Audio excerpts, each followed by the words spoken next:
Good morning. Day 11 of Protagoras. He agreed. If he next asked, "You say that there is also such a thing as holiness. We should agree, I suppose." Yes. Meaning that holiness too is a thing. We should still assent? He agreed again. I have to think of John's no-thingness. Do you then say that this thing is of a nature to be holy or unholy?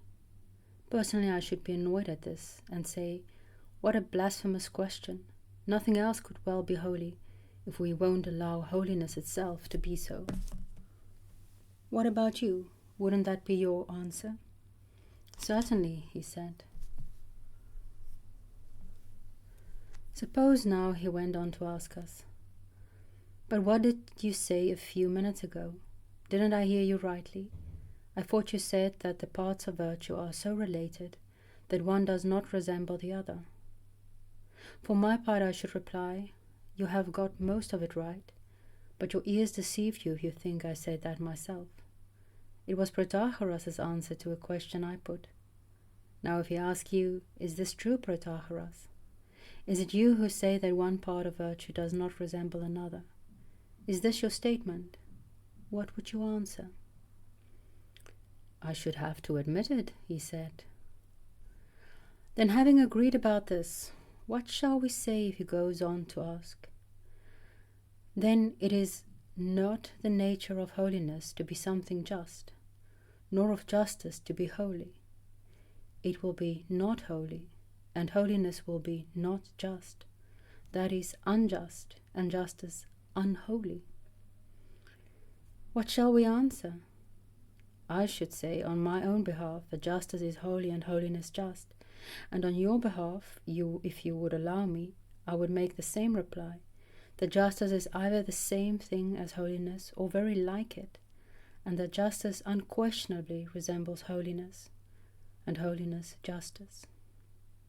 Are you going to prevent me from making this answer, or do you agree with me? It's often the case, this Sunday again, during dialectic and dialogos. We circled a virtue, which soon turned into another virtue. Not on purpose. We didn't stop circling the original virtue. It's just that we were like, but isn't this kind of also this? And they are very much interrelated. Maybe.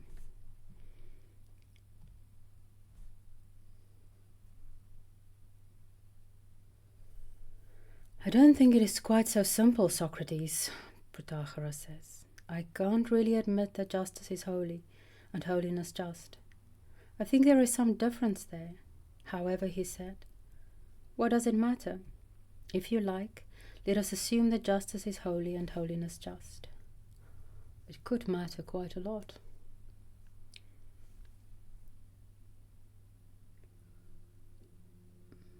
If it's about knowing the virtues, in a sense of knowing by being, it could matter quite a lot.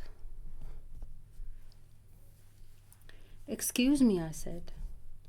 It isn't this if you like, and if that's what you think, that I want us to examine, but you and me ourselves. What I mean is, I think the argument will be most fairly tested if we take the if out of it. So not searching for opinion, but searching for the truth, as far as that is possible. Good luck, Socrates.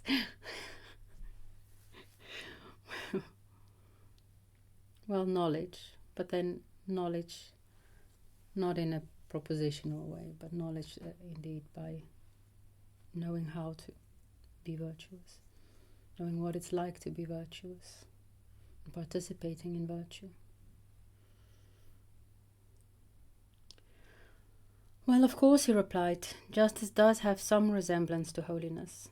After all, everything resembles everything else up to a point. There is a sense in which white resembles black and hard soft, and so on with all other things that present the most contrary appearances. Even the parts of the face, which we described earlier as having different functions and not being like each other, have a certain resemblance and are like each other in some way. So by your own method you can prove, if you want, that they too all resemble one another. But it is not right to call things similar because they have some one point of similarity, even when the resemblance is very slight, any more than to call things dissimilar that have some point of dissimilarity.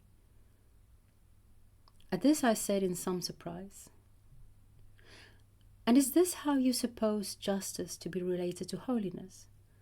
That there is only a slight resemblance between them?" "Not quite that, but not, on the other hand, in the way that you seem to believe." "Well," said I, "this line of argument doesn't seem to be agreeable to you. So let us drop it and look at something else that you said. You recognize the existence of folly." "Yes." "Is not wisdom altogether contrary to it?" "Yes." And when men act rightly and advantageously, do you regard them as acting temperately or not? Temperance is sophrosine, I think. That is to say, with temperance. Temperately, it says. That is so, of course. And those who act wrongly act foolishly, and in doing so do not behave temperately. Why does it sound so strange?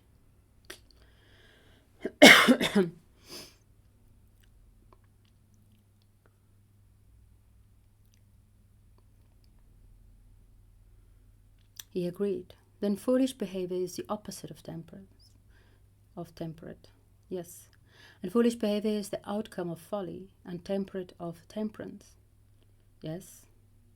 If something is done with strength, it is done strongly, and if with weakness, weakly, if with speed, quickly, and if with slowness, slowly. Yes. If something is done, what is done in the same manner is done by the same agency, and if contrariwise, by the contrary. What is done in the same manner is done by the same agency. I don't know what he means here, but Protagoras agreed. Again, said I, you recognize the existence of the fair. He did. Has it any contrary except the foul? No. And the good too you recognize? Yes. Has it any contrary except the bad? No. And also high pitch in sound? High pitch in sound. And has it any contrary but the low? No. In short, said I, to everything that admits of the contrary, there is one contrary and no more. That's very black and white. He conceded the point. Now, said I, let us recapitulate our points of agreement. We agree that each thing has one contrary and no more, that what is done in a contrary manner is done by a contrary agency, that a foolish action is contrary to a temperate one, and that a temperate action is performed with temperance and a foolish one with folly. He admitted all this. And then what is done in a contrary manner is done by contrary agency, and one action is performed with temperance and the other with folly. In a contrary manner and so by contrary agencies. Then folly is the contrary of temperance. It seems so. Now you remember our earlier agreement that folly was the contrary of wisdom. Yes. And that one thing was one contrary. Certainly. This does feel a bit like sophistry. Maybe it's just me.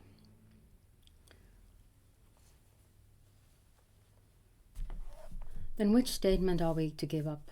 The dictum one thing, one contrary, or the statement that wisdom is a distinct thing from temperance?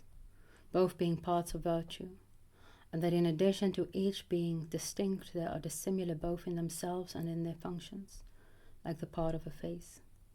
Which shall we renounce? The two statements are not very harmonious.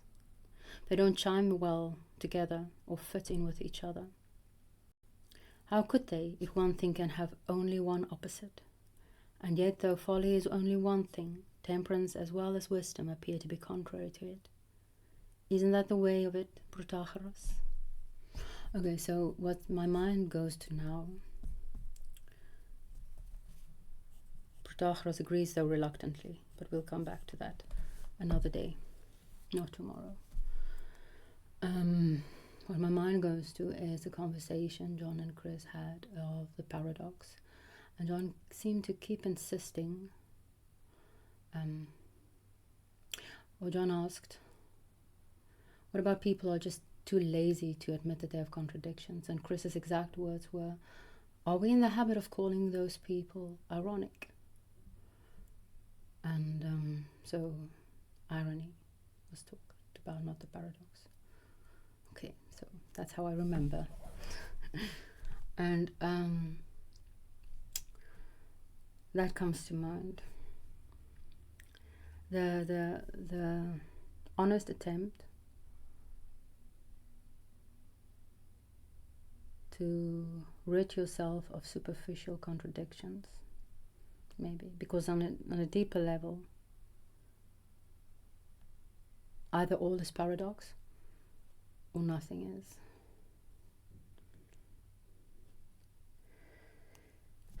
Or everything is paradox and nothing is, on a deeper level.